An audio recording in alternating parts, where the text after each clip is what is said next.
Welcome to another episode of Wealth Beyond Numbers. I'm your host, Dennis Coral, and we continued with Patty Fuenzalida, owner of Coral Gables Hypnosis and a mindset coach. And today we're going to talk about trends in financial planning and coaching. So, Patty, we're living in a new world where now there's AI for everything, artificial intelligence. And in my industry, we're always have to adapt to new trends and there's always new regulation that comes with new trends, and technology is also a big part of what we do and how we help clients.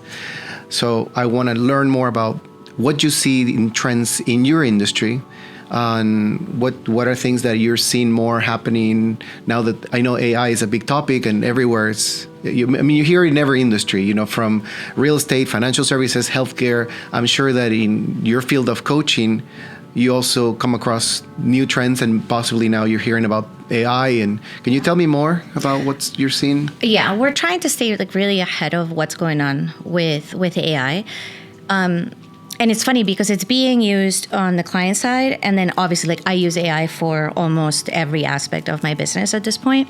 But what I found in the last maybe 6 months is clients come in with notes that they've taken of conversations that they've had with ChatGPT. So in between sessions, they'll be like, okay, well, this is what I'm working on, and Patty told me to do this. Is there anything that you feel like is missing?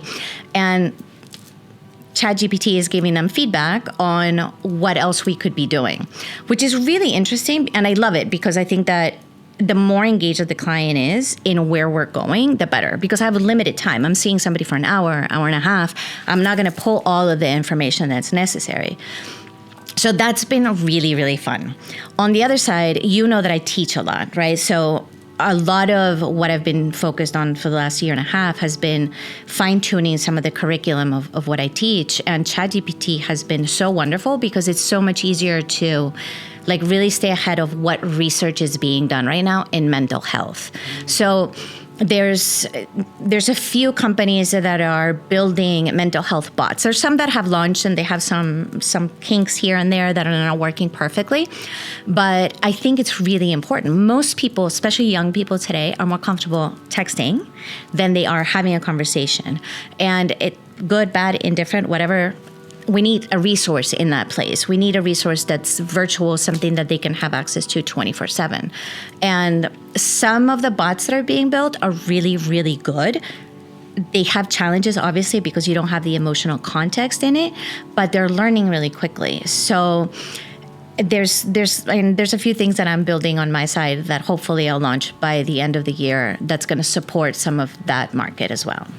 That's amazing because I've done work with you in the past myself, and I loved it because I felt like many transitions in my life, when I was married and when now I'm a single father.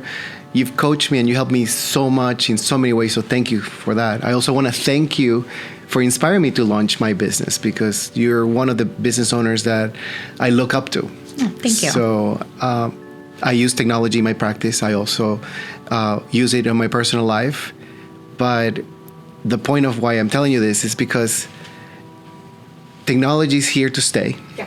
And no matter the new trends, we need to either adapt or we become irrelevant. And an hour with you, working with you, it's not enough. Sometimes I feel like, I wish I stayed longer, or I wish I had Patty for an extra hour and a half. So I like that you're using those tools.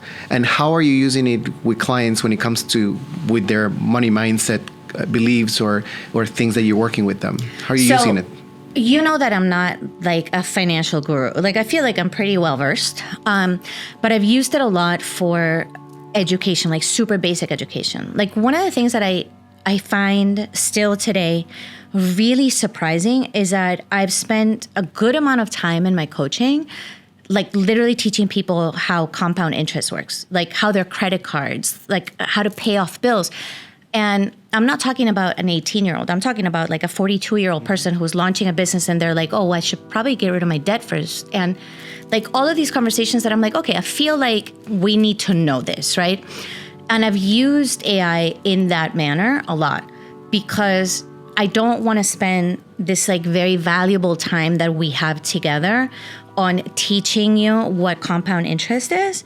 I would much rather create this presentation, this like online class that you can do on your own. So it's taken that, it's given me the opportunity to just spend more time working on what I really can make an impact with, and having them, giving them some homework on how to get educated. Yeah, you're really good at giving homework to people, and I like that. Yeah.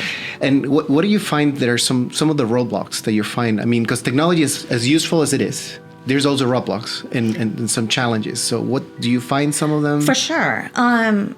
One of the things, as we're developing some of the things to support my clients, is how do we train the AI to recognize when somebody's at risk?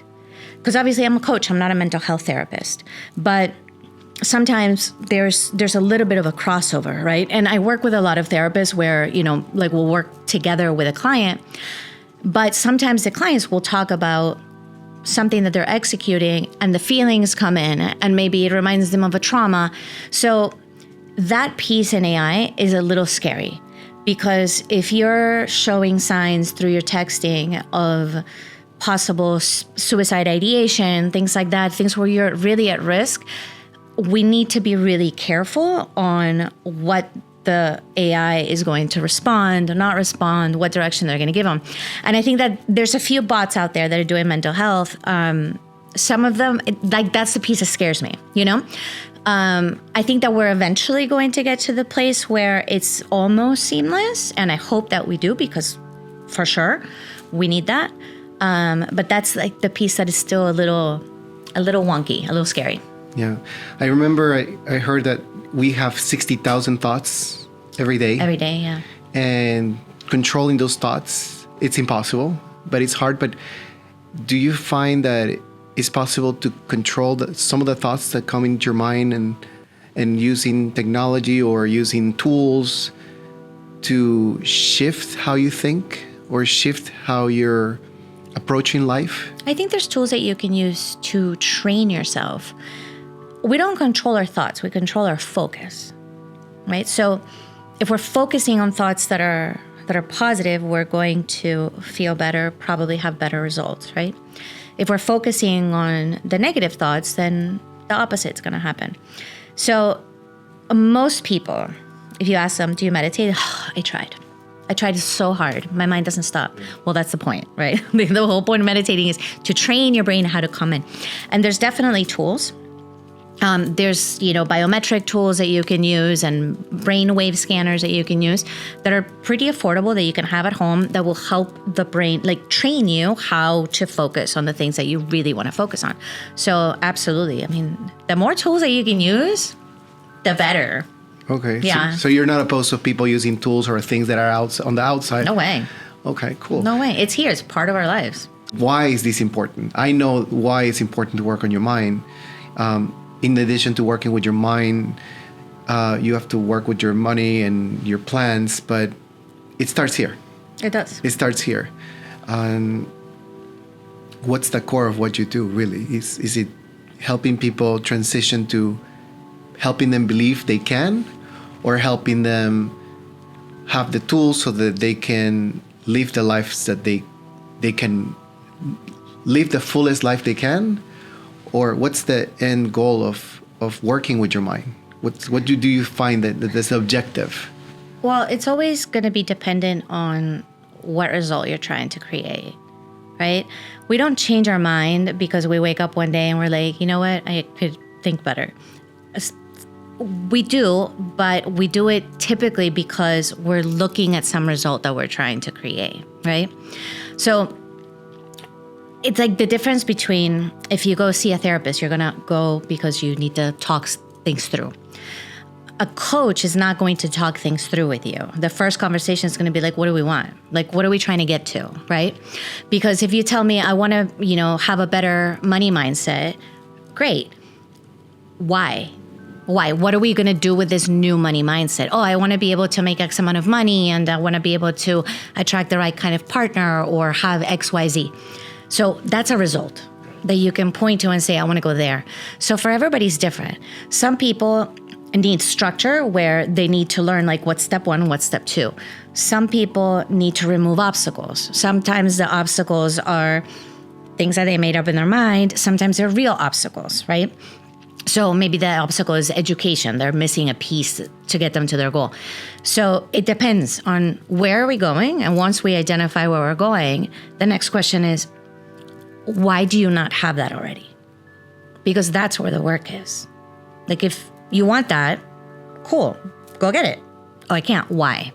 Why can't you get it? Oh, because I don't think I'm worthy, or because, like nobody in my family has ever made money. So like what am I going to do?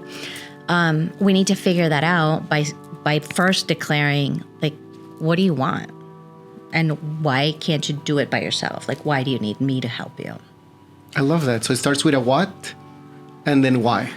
Yeah. I love that. Yeah. I love that. So we're going to close this episode because the next episode I want to talk about some of the myths on money mindset and coaching. And I'd love for you to also dive into hypnosis because that is an area of work that you also do. Yeah. And how you heal and how you help individuals through those tools. So this is Dennis Coral and thank you for watching this episode of Wealth Beyond Numbers. I'm your host.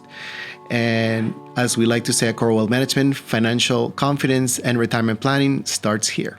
Thank you.